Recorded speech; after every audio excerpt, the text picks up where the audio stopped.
Give it up for Melissa, everybody. I usually wait and hang George out to dry after I do my little 10-minute spiel because I am not a public speaker. I am a policymaker. What I do is, can you not hear me? I talk really soft. Yes, you gotta project. It's gonna be hard. What I do is I am not a public speaker, I'm a policymaker. We started New Approach South Dakota 3 years ago because we knew that South Dakota needed some, oh, you're gonna make me microphone it. Hello? There you go. That's terrible. I have a really good history of hitting myself in the face with microphones, so please just laugh a little. Okay. So as I was saying is that I'm not a public speaker, I am a policymaker. I'm currently known as one of the top 8 women in the United States for cannabis policy making. We at New Approach really truly believe that what we're doing on bringing passionate issues into our state is very, very important. We've done legislative session now. This was our 3rd year, and like George had said, we did go up against GW Pharmaceuticals. They did not win. A lot of people like to think that they did. They did walk out of South Dakota with the CBD-only bill that was set upon the rescheduling of their product through the FDA. They lied to legislators, told them that they were set for this summer or this spring to be seen by the FDA. They were not on the schedule. Thankfully, we had some really good legislators in our state that took the time and did their own research, and one of them actually stood up on the House floor and said, you know what, this isn't right. They're not set on this schedule. They're not being honest with us. And so we did win. I won't say we won, we had a draw. So we have CBD that will be legal when their product is rescheduled. So we turned around and now we have ballot initiatives. We have 3 initiatives currently circulating. We have medical cannabis, which is a full access medical bill. We do not believe in CBD only bills because they turn patients into drug traffickers. They turn parents into criminals. We're actually working with a case right now where a mom came back to South Dakota to visit grandparents with her child that was on CBD from another state. Was arrested, is being prosecuted now with felony ingestion, felony, intent to distribute to a child. So we advocate heavily against CBD laws. They are worthless. They don't help anybody. Many kids, like George will tell you, is that we have children in the state currently. We currently advocate for about 260 patients. 100 of them are children. And I can't tell you that one of those children is having relief with CBD only. We have children that are on a mix of cannabinoids. We have parents that travel back and forth. We do a lot of advocacy with Cannabis Patients Alliance out there, so we are a very big network. We started with 4 moms that started this organization. We have grown to over 400 people. So we're really passionate about bringing these issues to the ballot in 2018. We have found that it doesn't matter what side of the fence you're on, if you're a Republican or a Democrat, independent, libertarian, these issues will never be discussed in a full disclosure manner within our state legislators. They're never going to pass a bill that is going to be adequate enough for the patients in our state. So we have taken it upon ourselves to write legislation that is phenomenal. Our medical bill has been seen around the world. Basically, we have one of the best medical programs that would be implemented in our state. We did work about 3.5 months writing that legislation. It has actually been sponsored through our legislators and was cut down to a CBD-only bill by Dr. Kurd. However, that was 2 years ago. This year when we came back to committee, he did stand up and say that that was the worst decision he had ever made, and he was very apologetic that he had taken what will be a phenomenal program and cut it down to CBD only because he didn't understand. He didn't understand what CBD meant when he started this, and we are really, really blessed because he has a PA that works in his office who, her family lives in Iowa and her son is on the Iowa program. Well, she knows what works and what doesn't work, and she's really kind of a bulldog about getting him and the other physicians at his office to listen. So he did apologize to us this year, which was pretty phenomenal. We had a lot of legislative backing on moving GW Pharmaceuticals out of South Dakota. We walked into committee on a Tuesday morning and saw that there was no law enforcement there, and we thought we were in the clear. We really thought that we were going to have this bill go through, we were going to have access, we were going to walk out of there, and July 1st we were going to be able to start treating patients in South Dakota. And then GW Pharmaceuticals lobbyists were there. So we had 1 week in between that committee meeting and the next committee meeting to find out every single thing that we could on GW Pharmaceuticals to know if this was a legit company or not a legit company. And in 1 week, we made national news 4 times because we found out not only did they kill Georgia's program, they were also found to have bought off legislators. We got in contact with the media down there and brought the lady that had done all of the media down there with that. They had essentially paid off 2 legislators to the tune of about $25,000 to vote no on medical programs in Georgia. And then they turned around and in Florida in 2016 killed Florida's cannabis program there, and in turn charged the state of Florida over $200,000 to put 25 children into their program, their GW trial, which is supposed to be free for the children in the states that they come into.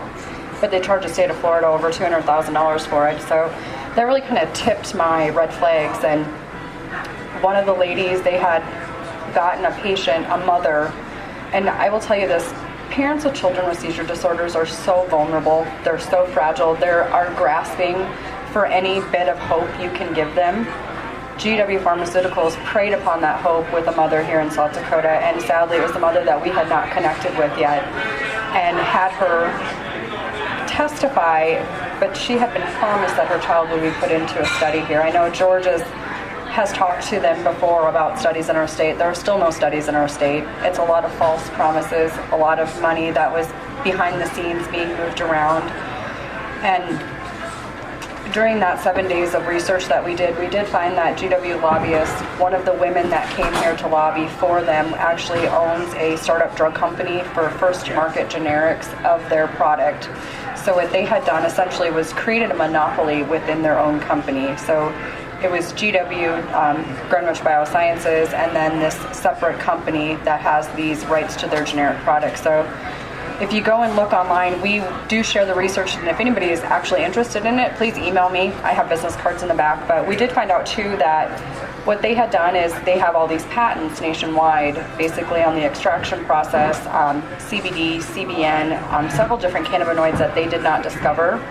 What has happened is we and our patient communities across the nation have become their patient zeros, and we did the research for them. It started with Charlotte Figge's parents that came out, and then Supernova's parents that came out. We did the research that they needed to start doing something with this product in another country. And the United States, left ourselves very, very vulnerable by not protecting that asset and that resource for our own residents. So we have ballot initiatives. I could go all night long and talking about this because there's so much stuff that we've done in the state just to protect people that people don't understand is going on. We talk about liberty and freedom of information. South Dakota is a state that does not have that. We find out a lot on the back end, things that have happened. Legislatively, we've noticed that committee hearings will be slipped in at the day before, and they won't schedule things, so people are not able to participate in that legislative process. So what we do is we encompass everything. We do the lobbying legislatively. We make, we have a saying within our organization that legislative session is 9 weeks in South Dakota, but for us it's 12 months. We spend 12 months talking to legislators and people that sit and peer that have the ability to influence our laws, and we educate. We continuously educate, and I think a lot of states really, they lapse out at that. They don't continue. People think that 9 weeks is all you have, but we have an entire year, and you all have representatives, and like Ms. Dahl had said, we have that opportunity to have these conversations within our own communities and our neighbors, and this is a conversation that we have every day, and there may be things that are really important to you that you also have conversations about. But one of the reasons we came here tonight is because I think all of us are really interested in the Libertarian Party. We don't know a lot about it. I am a Democrat. I'm surprised at who's and hisses, but I do sit on the State Central Committee. I am the District 19 co-chair. I am the Hanson County Vice Chair, so I am very involved in the Democratic Party. This is an issue that I myself have brought forward many, many, many times. It's on our state platform.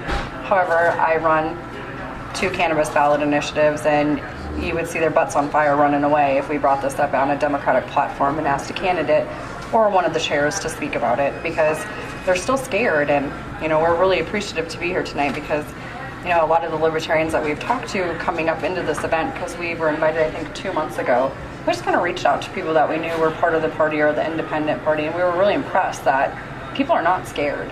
I mean, that I think is kind of really cool, because you guys, I won't say you don't care, but you kind of don't really care what anybody else thinks. And I think that's awesome, because even as a Democrat, we're really open about things, but we're not. I mean, I sat at McGovern Day here a few weeks ago, and we talked for 2 hours about if we could talk about an issue or vote on it, and y'all just voted on all your stuff in like 10 minutes and we're done. That was kind of amazing. I mean, we just had a state central committee meeting 2 weeks ago, and they're still talking about voting on the subject that they were talking about voting on at McGovern Day. I mean, we wasted 2 hours. So progress is very slow, but within that party, it's like snail pace. So I do appreciate that, and I do thank you all for letting us be part of that. I mean, it went really fast, but it was neat to see that decisions are made immediately. You guys don't really horse around about it. It's just kind of, you have this job, take it, do it. And that's how New Approach works is, we have people that we plug into slots all over our state with things that they have or resources that they bring to the table, and I think it's really amazing to see that you guys are like us. So I'm interested. We may have to come have another conversation. But we do have petitions, so sign them. If you guys want more information, we are newapproachsd.com or New Approach South Dakota on Facebook. We do have Death with Dignity also. We do really advocate for compassionate issues. I do want to say this, we are a ballot question committee right now. I think that once our initiatives are on the ballot and passed, we will probably not be a ballot question committee anymore. We're going to just really loop our organization into education, and we will still stay, but legislatively, the amount of time and heartbreak it is in our state, we just don't. And we have so many people, we just don't have the heart for it. I mean, we have the fight, but we've left here crying a lot, and that's hard. I know George's family his wife has cried all the way home, we've cried all the way home, and so I just want to say, if you guys want to get involved, this really is the time, because this is our year to put this on the ballot, put it on the 2018, and bring some changes to South Dakota. It does take everybody to do that.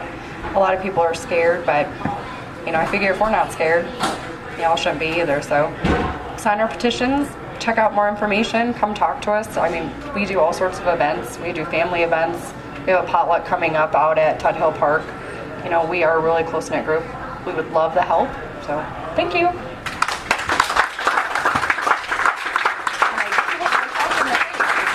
Good job. Thank you. Oh, I do have one thing. All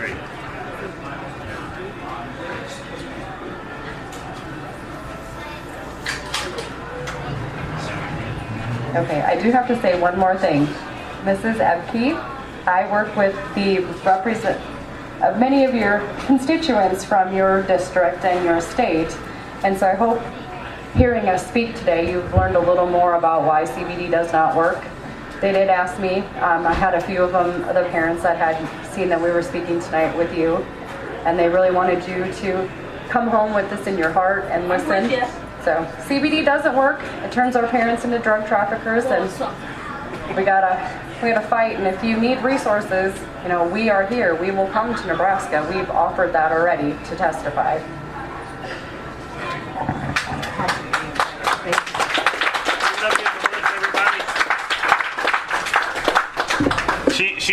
She and New Approach in general are a good example of when our paths cross. It's a good time to work together. And